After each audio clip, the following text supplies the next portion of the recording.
Hi everyone, it's Nicholas Veniamin here. Welcome to my new channel.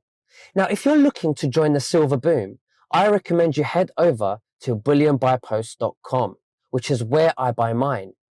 If you place an order of 250 or more for the first time, Bullion by Post will send you a free silver 1 ounce coin, and I will leave the link below in the description. If you're looking to buy dinar, dong, or zims, head over to ukdinarfx.com and quote the discount code DINAR2020 to receive a special discount.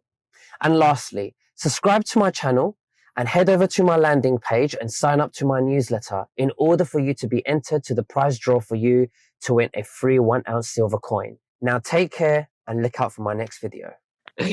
Emma Goodwin, how are you? Nicholas, I'm very well. Thank you very much. It's very nice to meet you online. Thank you. Thank you so much for taking the time to do an interview with me and to know more about your journey and what you do. And so I hear that you're into you're into cookery and healthy food and eating and Yeah. How did you get into that first? My mum was very much, she would always have a stock pot on the go. She used to grow her own food. She'd send me down the garden to pick the food. So I got it from my mum, originally. But my real journey started when my children were born, and I realized that we were getting sick, and I couldn't work out why, because I was buying organic and I was cooking from scratch, and I thought I was doing a really good job at being a really good mum and cooking all the food and not trying not to buy too much junk food and trying to be conscious about organic and stuff. This was like, when I left home in 1986, there was hardly even any organic stuff on the shelves of the supermarkets. And then when I had my children a bit later on, we were just sick all the time, really, really sick. I was sick in pregnancy. I had symptoms of pubis dysfunction. It's like sciatica, shooting pains up and down your back, up and down your legs. My legs swelled up. I had water retention. I had migraines. I had fatigue.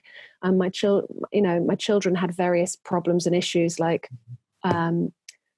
Tourette's and ADHD and tumors. One daughter had a tumor. Basically we're just snotty, earaches, ear infections, are constantly not well, basically. And then, so night terrors and psychological problems going on and depression, anxiety. I could keep going. Eczema, asthma, blah. It's like all encompassing. And then by some fluke of coincidence, I found a book called GAPS, Gut and Psychology Syndrome, by Dr. Natasha Campbell McBride. And I read it and I was crying. I was just weeping with relief because it sort of explained everything. And I was just so relieved. And her journey is that her son was vaccine damaged, and she was a neurological surgeon in Russia. Dr. Natasha was a surgeon in Russia.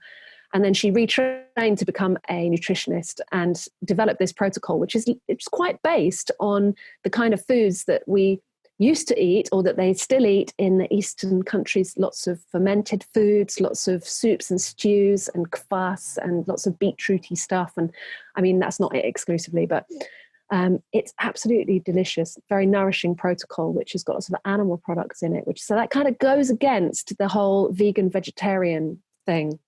So quite a lot of people have turned away from it, but there are so many people out there, Nicholas, who are actually, they've gone vegan or they've gone vegetarian, and to begin with, it was a massive cleanse and they felt great, and then they feel terrible and they're like, what am I doing wrong? I'm doing everything they're telling me to do. I'm eating the vegetarian food, I'm eating the vegan food, and I'm feeling awful. It's because they're malnourished. It takes a special kind of person to be able to just survive on a plant-based diet only. And hopefully, we're all going to get there one day. But unless you're living on a beautiful, hot, tropical island somewhere where you can just meditate all day long and sup on coconut milk and some peanuts, I think it's difficult to be vegan and vegetarian in this current climate because we're so under assault, So let's go back. When you was young and you say you used to get sick and used to feel those shooting pains, etc. What was it exactly that you was eating? Well, I was convenience fooding a bit because when I had symptoms of pubis dysfunction, when I had the shooty pains and everything, I was on, maybe I had pasta pesto maybe 4 times a week because it was quick and easy, beans on toast, so, the usual kind of stuff, fish and chips occasionally. But I would try to have fresh fruit, always have fresh fruit and vegetables, and cook as much as I could. So I'd get roasted chicken once a week, and have roasted vegetables and roasted chicken with gravy. But what I was not paying attention to was the grains and where the grains were coming from. And I think this is a really big key, because I think our industrial agricultural model has developed over the last decades hybrids of grains which are highly suited to the machines that crop them and that grow them, and also to resistance to pesticides and herbicides. So they're all sprayed to high heaven. So every time you have like a sandwich or whatever, you're microdosing. I was microdosing. So when you say pesticides or herbicides or some kind of toxin, Yeah. So when you say sandwiches, do you mean homemade sandwiches or sandwiches we buy from Tesco's? A loaf, anything, Wow. any kind. Really, even if I go to the Tesco's, for an example, I go to Walmart's for those in America, and we purchase a brown bread, for an example. Yeah, you think, whole grain, brown bread. I'm doing really well, and I'm going to toast that, and I'm going to have it with some lovely cheese and beans and butter, and I'm going to have a salad with it, and you think, I'm doing okay. They tell us to eat. Well, if you look at the food pyramid, the food pyramid, and it's got grains at the bottom of it. The one that the government puts out to suggest that we should eat healthily has the bottom layer of the pyramid is grains and carbohydrates. And then it sort of goes up to meats and fishes, and then it goes up to the more sugary stuff, the sweets, we just have a little bit of that, or oils and fats, and, a little bit of that, because that's, of course, we all know, according to the mainstream narrative, that fats give you heart disease.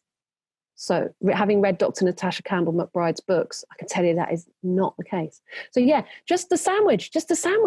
But here's the thing.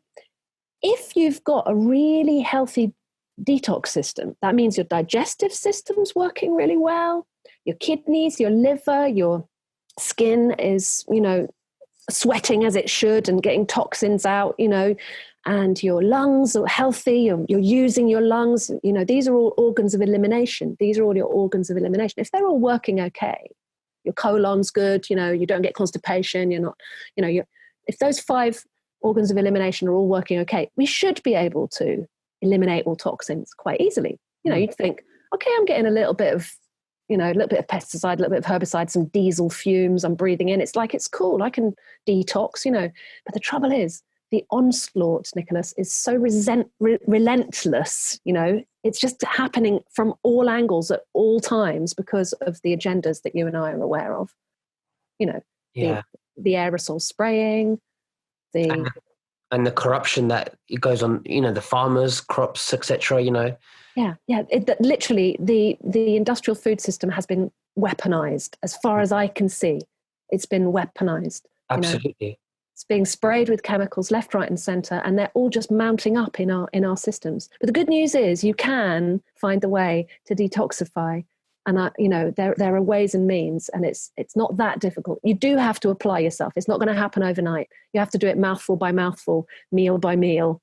It's a lifestyle change. It's not just something you can just, in a couple of weeks think, oh yeah. You've got to devote yourself to. You've got to go, I choose life. I choose my best life. I choose health, vitality, energy. I choose to detox. I choose, and it's difficult because we're all addicts, Yeah, we're all addicts on the sugar. We are. Yeah. So I wanted to ask, actually, Emma, those people who eat pizzas and KFC and the Doritos and all these slave. They're so yummy. They are slave foods. Yeah, they're slave foods. What do you and they want and say they wanted to do this healthy diet thing and detox their body, like you're saying? What's the best advice you have for them? What is the best way forward for them? The first step I would take is I would start to eat more fats. because and when I say fats, I mean good fats, right? Vegetable oils are part of the industrial food system weaponization thing, right? Vegetable oils, when canola oil or corn oil or sunflower oil even, you look at sunflower and you think, well, sunflowers, they're beautiful. They look at the sun, they make the energy, they make the seed, we squeeze the seed, we get the oil. What's wrong with that? Well, what's wrong with that is that all these seeds, right? Imagine there was no technology and no machines to squeeze them, right? Okay, you would have a handful of a few sunflower seeds and you'd eat the whole thing. You wouldn't squeeze it to get the oil out and then have loads of oil on everything, or like fry your onions in vegetable oil. The processes that these seeds go through to get into the oil state are just unbelievable when you look into it.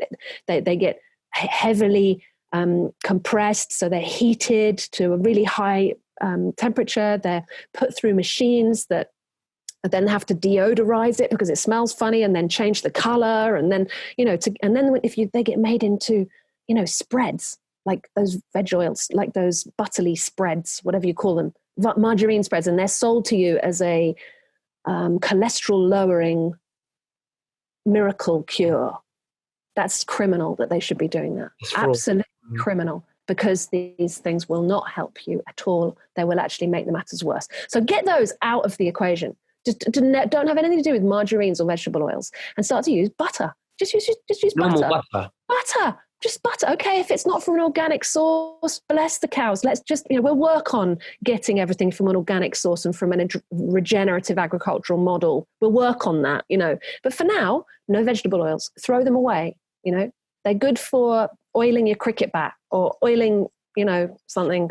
So what do you advise for some, many people right now, that one of the biggest trends right now we have, especially in the UK, everyone wants to go to the gym, yoga, meditation. They want to go for their sprints, and the men want to do their weights and all this CrossFit training. Now, what do you advise for them who want to stay healthy? Yeah, well, I would say you need fats and proteins more than you need carbs. Now, if you think, because a lot of these people who are into their health and fitness, they're like, carb, you've got a carb load. Before you do a marathon, you've got a carb load. That's the law, the law of nutrition. There's a fantastic guy called Professor Tim Noakes, and he's South African. Are you aware of him?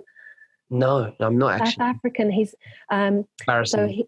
It doesn't matter. I'm really into these things. But so for decades, he's been working in a university in South Africa, promoting carb loading and going into all sorts of scientific experimentation to prove that we need carbs if we want to do lots of exercise, so you need your carbs. We know what carbs mean, don't we? It's pasta, bread, all the it's effectively sugar, because it all breaks down to sugar.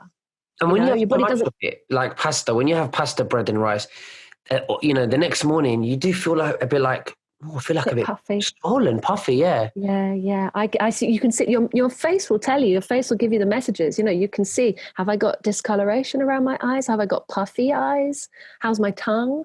Your body give these messages. It's really easy to tell. Anyway, Professor Tim Noakes, with his carb loading thing, he got to about 60 years old, and he was a marathon runner. He used to enjoy running marathons. So he got to about 60 and he went on a run one day, and he just got to the top of the hill and he was like, I am wasted and I have lost my mojo. What is going on? And he went home, and in his inbox was an email from a bunch of people talking about the Atkins diet, which is it's called Eat Fat, Get Slim. It's basically, I've had that diet. Okay, eat a lot of fat, eat the meats, eat all the animal products, have lots of fresh fruits and vegetables as well, but less carbs, more fats and proteins, yeah? So, and this was in his inbox, and he was just about to try and debunk it, right? But there was 4 different doctors had put their view on it, and he thought, I better read it before I debunk it, because it goes against everything I've been working on in my university. And so he read it, and he thought, wow, there's something in this, maybe I should give it a try. So he tried it, and within 6 weeks he was finding his energy again, and he was like, shit, I've been telling everyone to take a load of carbs, the carb load, but actually maybe that's not the right thing. Maybe I should relook at my whole model. And so then he decided to completely go against everything he'd been preaching and teaching and working on in the university, and say, I've got it all wrong. And he wrote a new book. So he'd done The Law of Running, which was about carb loading. And then he wrote another book called The Law of Nutrition, which was all about good fats. That means animal fats, and eating, eggs and meat and cheese and all of that good stuff, and lowering your carb intake, your sugar intake drastically. And the South African dietitians and association and other bodies that I think were working with the bad guys took him to court and nearly destroyed him. He lost his position at the university, and he nearly lost his marriage. Luckily, they stuck together. But yeah, the book is fascinating that documents this story where they took him down. He lost millions of rand in this legal battle so that he could keep his opportunity to call himself a doctor and practice as a doctor. It's shocking. So the mainstream don't want us to know this information. And I think the mainstream are also pushing the vegan agenda. The mainstream are pushing the vegan agenda. Yeah. So you reckon that the vegan is bad? Well, as I said, if you're living in a tropical island and you can meditate all day long and be really zen and peaceful, and you're looking, to reach higher realms, then maybe you could go plant-based for a while and be perfectly healthy.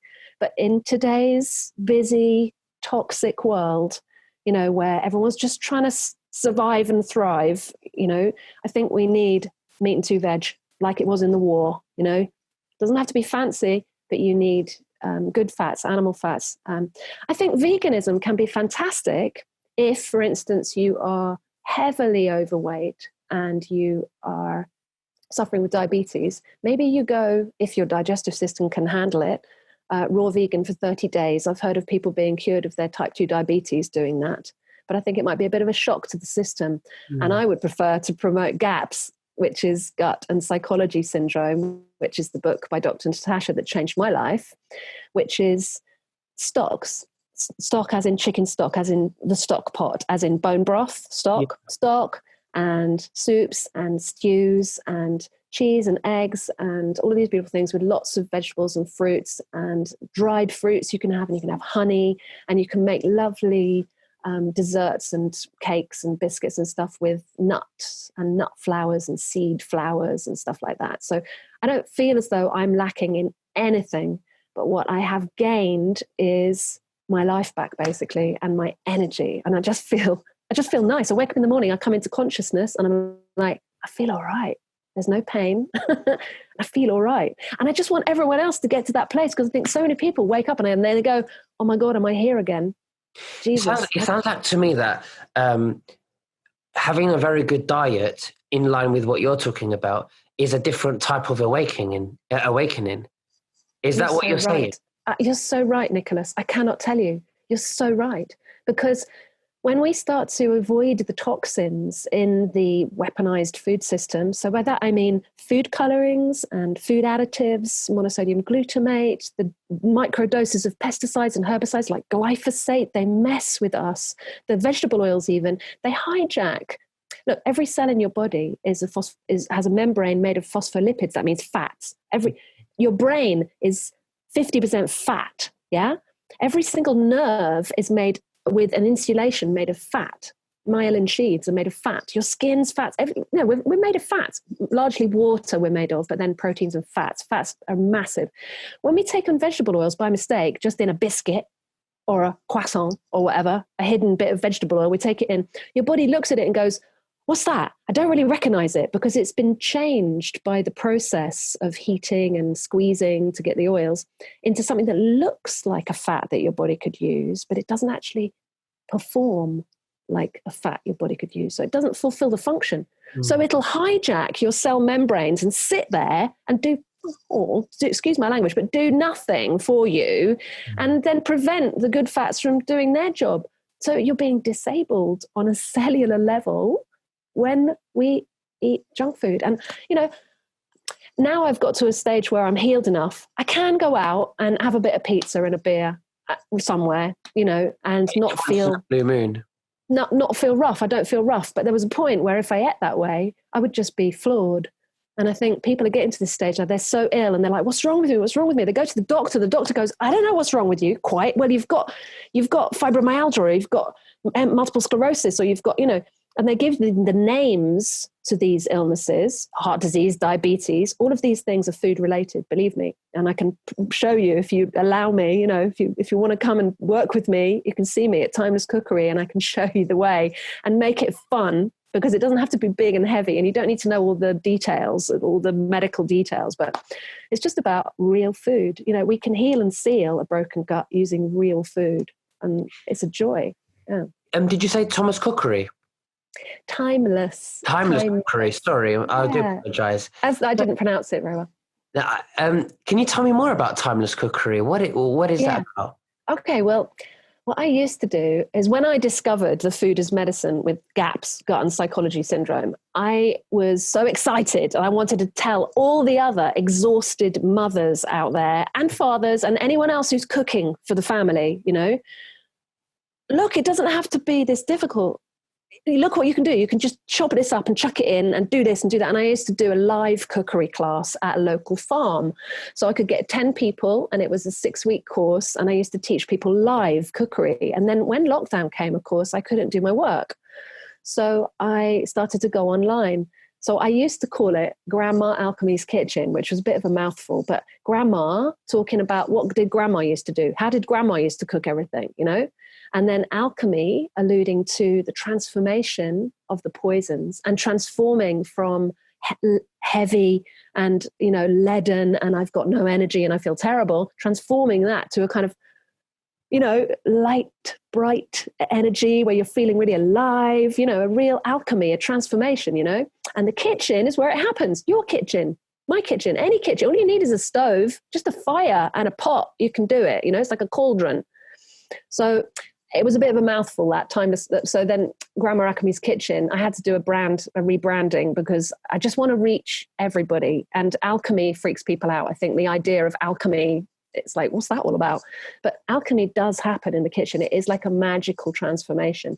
But so I changed it to Timeless Cookery. So timeless, as in alluding to the ancestors' wisdom, timeless. This has been going on since time. We've been nourishing ourselves and feeding ourselves since time, but also timeless. Like, I haven't got any time to cook, because everyone's like, I haven't got time to cook.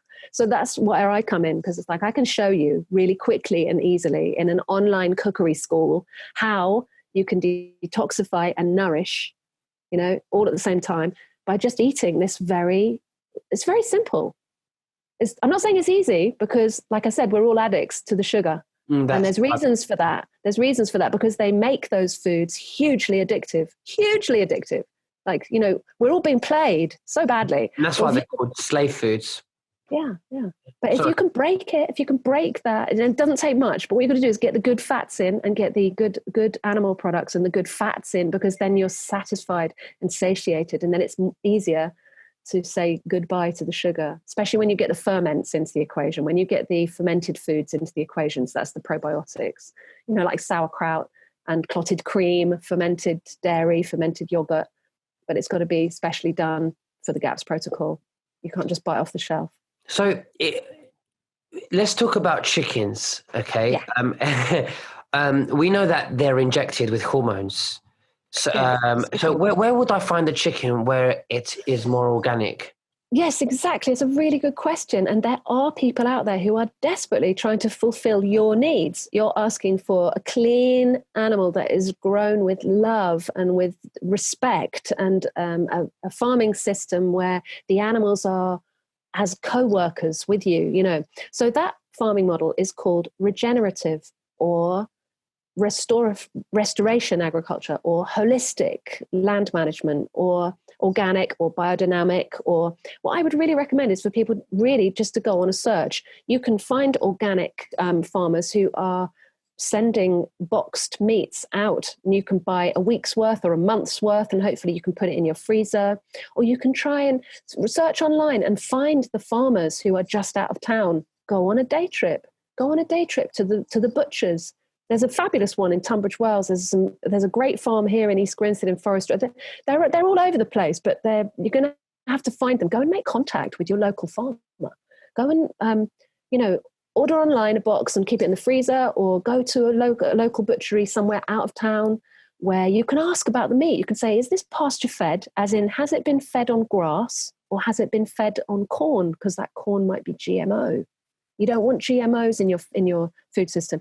How are these animals brought up? Do they have routine hormone injections and antibiotics, or how are the farmers treating their animals? If we don't start asking questions, then, and also putting our money where our mouth is, as in really making an effort to go and find these products. I've tried to be a smallholder. I've tried to be a small farmer. That's a whole nother story, but it's hard. The government is not wanting small scale farms. The government is not encouraging small scale farmers who love their animals, who want to treat their animals well. The government is encouraging huge industrial stuff with big machines and lots of spraying of chemicals. That's what the government's encouraging. So it's up to us to get out there and try and find the small farmers who are still there, just hanging on, by the tips of their fingers, and put our money where our mouth is and support the small farmers and find these real foods and cook real foods. It doesn't have to be difficult. It really doesn't. But in the meantime, maybe we're going to have to depend on the industrial model for a bit. It's better, I think, to be taking some chicken and sausages from the industrial model, if it means that we're going to be avoiding the toxins that I've been telling you about from the vegetable oils and from the grains, because at least then you can start to mend yourself. And then as you start to get out of pain, and as you start to feel better, as you start to regain your cognitive function, as you start to be able to regain your consciousness so that you can actually point your mind where you want it to go rather than be led, which is what's happening to everybody. Everyone's being led, because they're not in charge of their functions, really, because they think they are starved. They're literally starved because the food sources are so poor. But, with a pack of butter and a bit of chicken and some veg, that's a better meal than, with the garlic and your herbs and things like that. It's a better meal than going for cornflakes or, whatever. eating Grain-based Doritos, stuff. Yeah, Pringles. Doritos. Those are the worst. They're tasty and they're very addictive. You have one and then you want another one. I've been there. I've eaten a whole pack of Pringles. Crisps are my absolute favourite. I absolutely love them. I'll eat a whole massive big bag of chili crisps. I just love them. But, that's once in an absolute blue moon. But you've actually experienced now, by changing your diet, what it's done to your health, and not only your health, but maybe spiritually. Has that made a difference? Definitely, without a shadow of a doubt. So when I was about 28, I had a massive breakdown, a massive mental breakdown, very, very depressed. And I couldn't put food in my mouth. Even every time I tried to put food in my mouth, I just broke down and cried. And then I starved myself involuntarily. So I fasted involuntarily and I came out of the depression, thankfully. It was an accident. It was a happy accident. So to make myself feel better, I found a yoga practice at the Shivananda Yoga Center in Putney in London. I used to ride my bike there, do some yoga for free. If you got there at 6:00 in the morning, they would give you free yoga.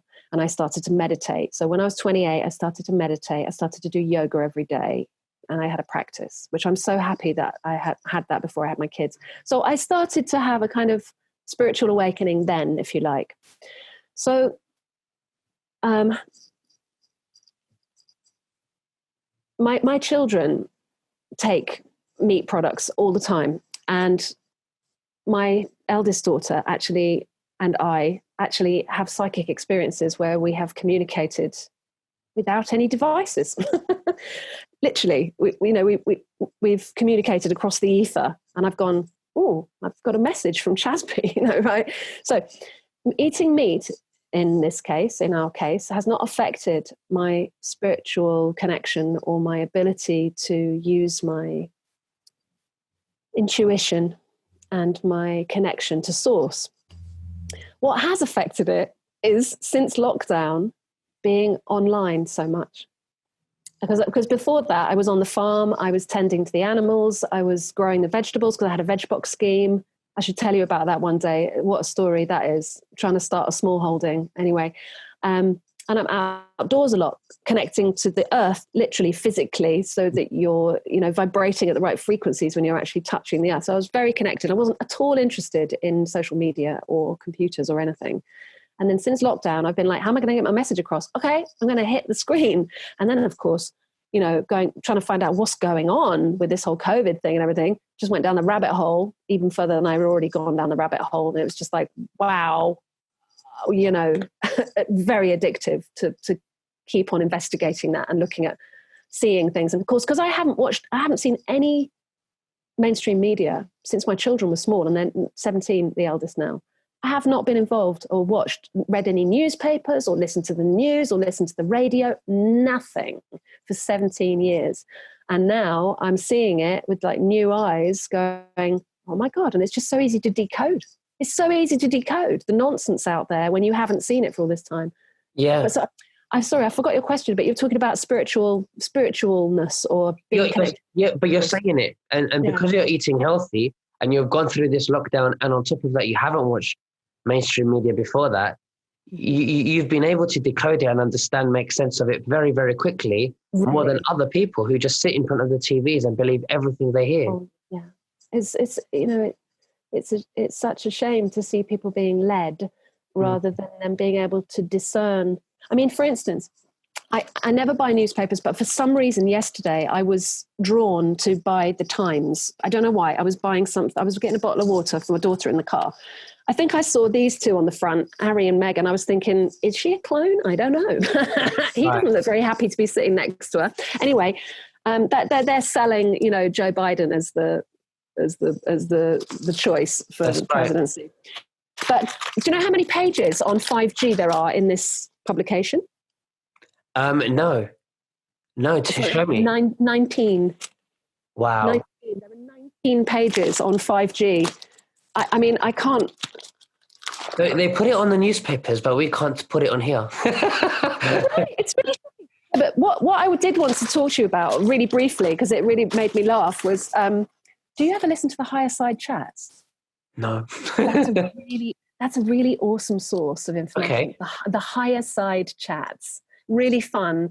Greg Carlwood from sunny San Diego, and he interviews these really cutting edge researchers who for decades have been looking at, like David Icke is on there, and right. But he's got some amazing contacts, and he has great conversations, and he researches their work really well. So he asks really pertinent questions, and it's very interesting. But on it recently was this guy talking about how James Bond has brought into the public consciousness the idea that it's okay to have a license to kill, and that the CIA is actually very glamorous, that spying is a super glamorous, thing, that it's okay to go in there and find out people's secrets and then undermine their operations and then kill them if necessary. And, it's okay to be sneaky and low down. That's the message we're being told by James Bond stories, yeah? Yeah, absolutely. And Ian Fleming, of course, was employed by the CIA to tell us the stories, to get us ready to receive, So in the Times yesterday, the name's Bond, James Albert Bond. This is a story of some guy whose name actually was Bond. And they're saying, was he really a spy? And, there's a picture of James Bond just to remind us. But then down here is the real story. Human rights groups voice fears over license to kill for spies. And the real news is that laws allowing undercover agents for MI5, etc., and the police to commit crimes do not explicitly rule out murder, torture, and sexual violence. This is being enshrined in law, that it's okay for the police and MI5 to commit crimes in the name of helping the public good. No, everything is in the name of helping the public. It's disgusting. It's fraud. It's criminal. Isn't it, though? I'm not surprised. We've heard so many things, and it's everything about their operation is criminal. And I'm really excited for what's coming, if I'm honest with you, with Mr. President Trump. I really am. So I wanted to ask you, once we go through this transition and we come out the other side and we go through Nasara Jasara, how are we going to, eliminate all this slave food? And what do you think is going? I think it would be really easy I urge your listeners to go and watch a lovely 15-minute film called 100,000 Beating Hearts. 100,000 Beating Hearts. 100,000 beating hearts. Before you continue, I just wanted to say that after this interview, just send me a link and I'll put it in the description, yeah? Okay, I will. Okay. And it's the story of a farmer who was injecting his animals with hormones and doing all the routine antibiotics and spraying all his fields with artificial fertilizers and pesticides and herbicides. But it was, his vet bill was sky high. All his animals were sick, and it was all. But he always made money. But of course, and then he turned it all around, and he turned it round in about 10 years, and he turned it round so that it was more intensive than intensive, if you know what I mean. He'd been working fairly intensively on some grassland growing beef. But then once he had turned it around, it took about 10 years, because of course nature takes time. She's got these cycles she works in. And, a year is just one cycle, so you've got to give her a chance to cleanse herself after the she's taken such a beating, Mother Nature. Anyway, she can totally recover. Absolutely. She can totally recover. I think it would take about 10 years. If only the political will were there to make it absolutely essential for every farmer to farm regeneratively. It's not difficult. We know how to do it. It's just they're making it really difficult for us to do it with all of their legislation. And their what would we eat if we wanted to follow this diet, but we wanted to have something like crisps? What would we go for today? I want to eat crisps, but I love crisps. Well, I mean, in my local health shop, we call it The Seasons. It's a local shop in my village, in my town. And there you can get crisps that are baked in coconut oil. So they're crispy, but they're with coconut oil, which is a saturated fat. Saturated fats are fine. You can do your own crisps in lard. Cook them in lard. Cook them in coconut oil. Cook them in palm oil. They're not fattening. What's fattening is overindulgence or eating too much sugar. That's really what makes you fat. If you eat a lot of fat, your body gets happy quickly and goes, I feel all right, actually, I've had enough. One of the loveliest things I make for my people, or I ask people to make for themselves, is called fat bomb frosting, I call it. And it's a little jar of half butter, half coconut oil with 2 egg yolks in it and a big spoonful of honey. And then you could put peppermint oil in it as well, or orange oil or lemon oil or something like that to make it flavored a little bit if you want to. But the one with peppermint tastes like mint humbugs. It's so yummy. It's sweet with the honey. It's got the nourishment in it with the egg yolks and the fats. The fats are so satisfying. You can only have 2 spoons and you're like, I've had enough, actually. I've had enough. I don't need any more. Whereas if you have a packet of crisps or a packet of sweets, you're just like, well, that was okay. And then your body goes, I want more. I remember getting home from school when I was little, and I used to pour a bottle of, pour the cereal out the packet, pour the milk on it, sit there in front of TV, eating my cereal, and then I'd go and have another one. And sometimes go and have another one. And then I'd have supper, and still I wasn't satisfied, because you don't get the nourishment with those kind of foods. You don't get nourished. It's just a filler.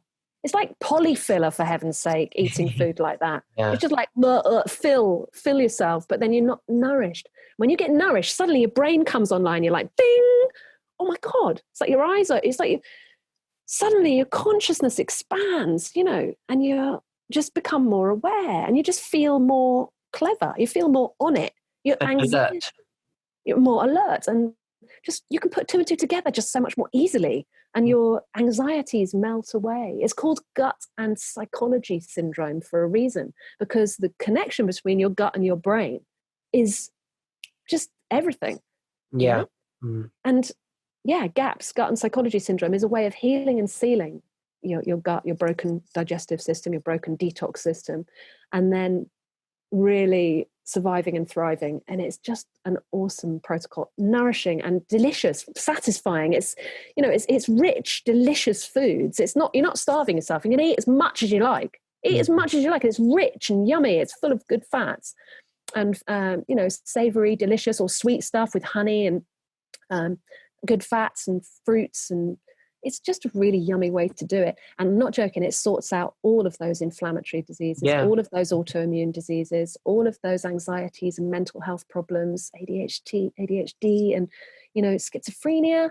So my father, he has lupus disease. Yeah. And I know a few people who have an autoimmune disease as well, and it's all about diet with them. Yeah. So my father, if he has lamb, the next day he can't get out of bed.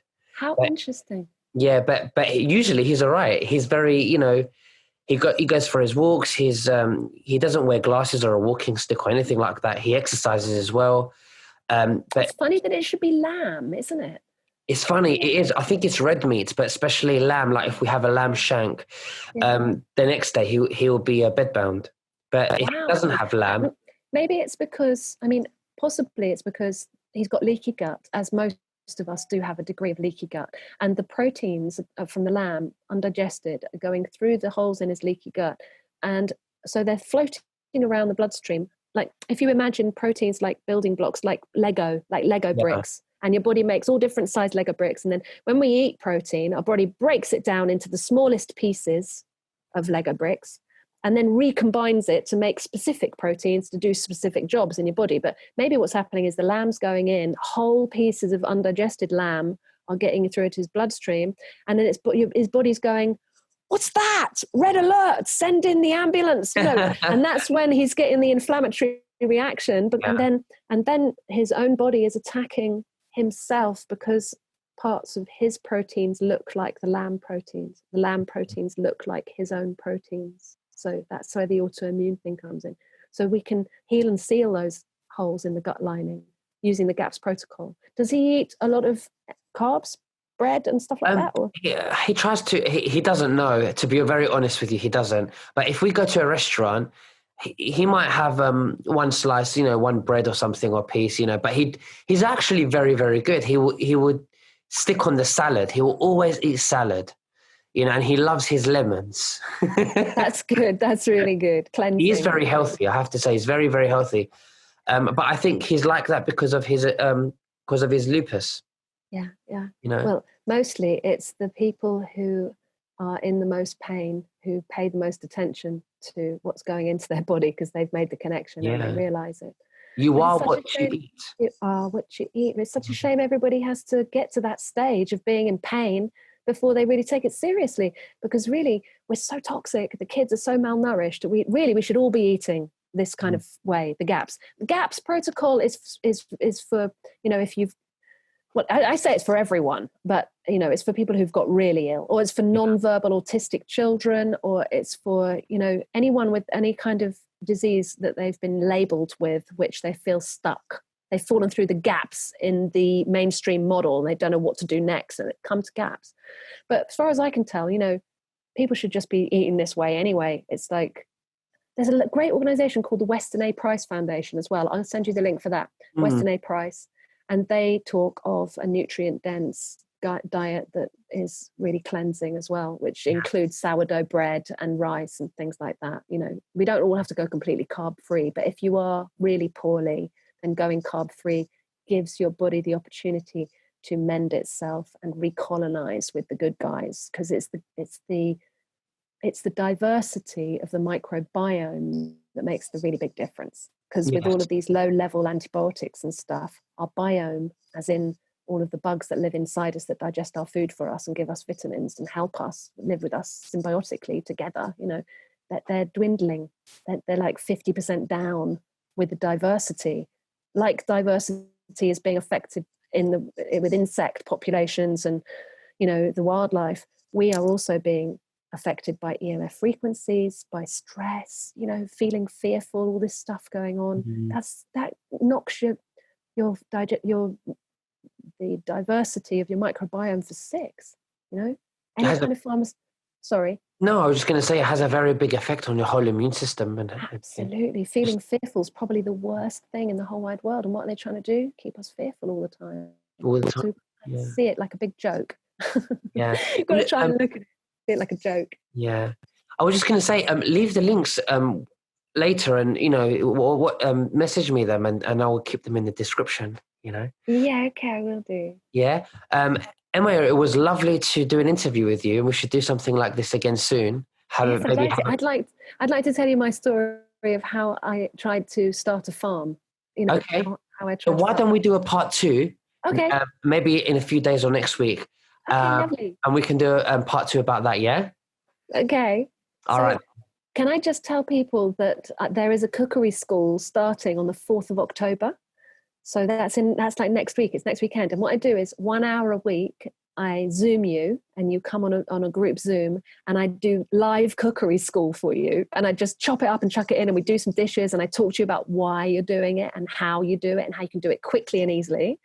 And you can ask questions. And then that is then the film is put into a little support group where you can watch it again later. And then you can ask questions and get support. And so I'll be like your private coach for 12 weeks to get you really going, to get you going on gaps. That's what it's called, get going on gaps. So I'll leave a link for that as well. Yeah, please do. I think everyone would love that. Definitely. Okay. We all love food, don't we? Exactly. And we need it. We need nourishing, you know. It's so nice to meet you. It's so nice to chat. Thanks. You too. Thank you, Emma. Thank you so much. And we'll speak again soon, okay? Okay, Nicholas. Bye. All right. Take care. Bye-bye. Bye. Bye.